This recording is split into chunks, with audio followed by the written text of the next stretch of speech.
सांब सदाशिव, सांब सदाशिव, सांब सदाशिव, सांब सदाशिव, सांब सदाशिव, सांब सदाशिव। नमस्कार। आज मैं जो दशम अध्याय है रुद्र संहिता के अंतर्गत उसका पाठ करने जा रहा हूँ। अथो दशमो अध्याय। श्री हरि को सृष्टि की रक्षा का भार एवं भोग मोक्ष दान का अधिकार देकर भगवान शिव का अंतर्ध्यान होना। परमेश्वर शिव जी बोले, उत्तम व्रत का पालन करने वाले हे हरे, हे विष्णु, अब आप मेरी दूसरी आज्ञा सुने। उसका पालन करने से आप सदा समस्त लोकों में माननीय और पूजनीय होंगे। ब्रह्मा जी के द्वारा रचे गए लोक में जब कोई संकट उत्पन्न हो तब आप उन संपूर्ण दुखों का नाश करने के लिए सदा तत्पर रहना। मैं संपूर्ण दुस्सह कार्यों में आपकी सहायता करूंगा। आपके दुर्जय और अत्यंत उत्कट शत्रुओं को मैं मार गिराऊंगा। हे हरे, आप नाना प्रकार के अवतार धारण करके लोक में अपनी उत्तम कीर्ति का विस्तार कीजिए और संसार में प्राणियों के उद्धार के लिए तत्पर रहिए। गुण रूप धारण कर मैं रुद्र निश्चित ही अपने इस शरीर से संसार के उन कार्यों को करूंगा जो आपसे संभव नहीं है, इसमें संदेह नहीं है। आप रुद्र के ध्येय और रुद्र आपके ध्येय है। आप दोनों में और आप तथा रुद्र में कुछ भी अंतर नहीं है। हे महाविष्णु, लीला से भेद होने पर भी वस्तुतः आप लोग एक ही तत्व है। यह सत्य है, इसमें संशय नहीं है। जो मनुष्य रुद्र का भक्त होकर आपकी निंदा करेगा उसका सारा पुण्य तत्काल भस्म हो जाएगा। हे पुरुषोत्तम विष्णु, आपसे द्वेष करने के कारण मेरी आज्ञा से उसको नरक में गिरना पड़ेगा। यह सत्य है, इसमें संशय नहीं है। आप इस लोक में मनुष्य के लिए विशेषतः भोग और मोक्ष प्रदान करने वाले और भक्तों के ध्येय तथा पूज्य होकर प्राणियों का निग्रह और अनुग्रह कीजिए। ऐसा कहकर भगवान शिव ने मेरा हाथ पकड़ लिया और श्री विष्णु को सौंपकर उनसे कहा, आप संकट के समय सदा इनकी सहायता करते रहे। सबसे अध्यक्ष होकर आप सभी को भक्ति और मुक्ति प्रदान करें तथा सर्वदा समस्त कामनाओं के साधक एवं सर्वश्रेष्ठ बने रहे। हे हरे, ये मेरी आज्ञा है कि आप सबके प्राण स्वरूप होइए और संकट काल आने पर निश्चय ही मेरे शरीर रूप उस रुद्र का भजन कीजिए।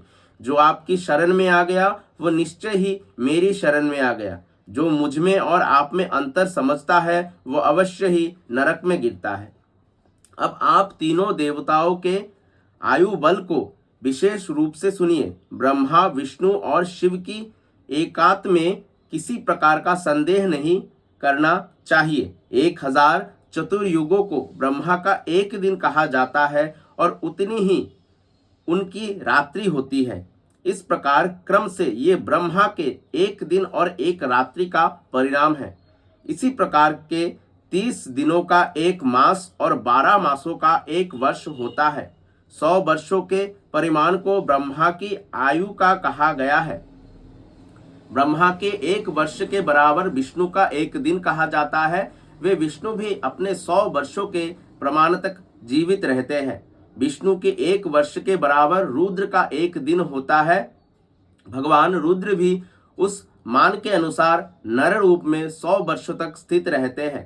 तदंतर शिव के मुख से एक श्वास निकलता है और जब तक वो निकलता रहता है तब तक वो शक्ति को प्राप्त कर पुनः जब निश्वास लेते हैं तब तक ब्रह्मा, विष्णु, शिव, गंधर्व, नाग और राक्षस आदि सभी देहधारियों के निश्वास और उच्छ्वास को बाहर और भीतर ले जाने के क्रम की संख्या है सुरसत्यम।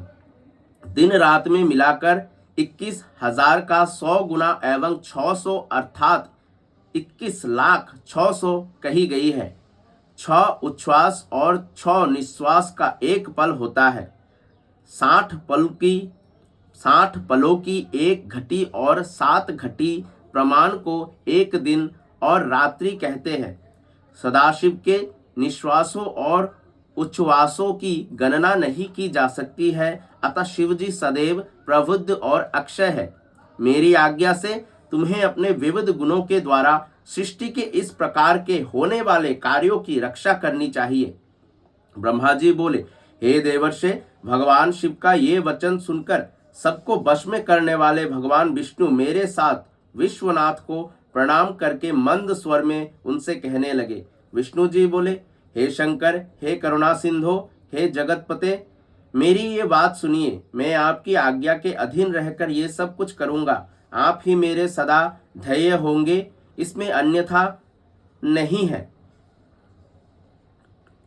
मैंने पूर्व काल में भी आपसे समस्त सामर्थ्य प्राप्त किया है। हे स्वामीन, क्षण मात्र भी आपका श्रेष्ठ ध्यान मेरे चित्त से कभी दूर ना हो। हे स्वामीन, मेरा जो भक्त आपकी निंदा करे उसे आप निश्चय ही नरकवास प्रदान करें। हे नाथ, जो आपका भक्त है वो मुझे अत्यंत प्रिय है। जो ऐसा जानता है उसके लिए मोक्ष दुर्लभ नहीं है। आज आपने निश्चय ही मेरी महिमा बढ़ा दी है। यदि कभी कोई अवगुण आ जाए तो उसे क्षमा करें। ब्रह्मा जी बोले, तदंतर विष्णु के द्वारा कहे गए श्रेष्ठ वचन को सुनकर शिवजी ने अत्यंत प्रीतिपूर्वक विष्णु से कहा कि मैंने आपके अवगुणों को क्षमा कर दिया है। विष्णु से ऐसा कहकर उन कृपानिधि परमेश्वर ने कृपा पूर्वक अपने हाथों से हम दोनों के संपूर्ण अंगों का स्पर्श किया। सर्व दुखहारी सदाशिव ने नाना प्रकार के धर्मों का उपदेश देकर हम दोनों के हित की इच्छा से अनेक प्रकार के वर दिए। इसके बाद भक्त वत्सल्य भगवान शंभु कृपा पूर्वक हमारी ओर देखकर हम दोनों को देखते देखते शीघ्र वही अंतर्ध्यान हो गए। तभी से इस लोक में लिंग पूजा का विधान प्रचलित हुआ है।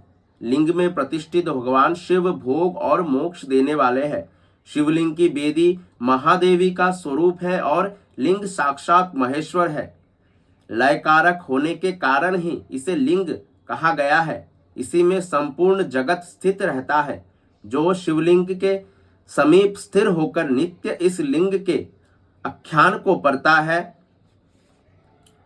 वो 6 मास में ही शिवरूप हो जाता है। इसमें संदेह नहीं करना चाहिए। हे महामुने, जो शिवलिंग के समीप कोई भी कार्य करता है उसके पुण्य फल का वर्णन करने में मैं समर्थ नहीं हूँ।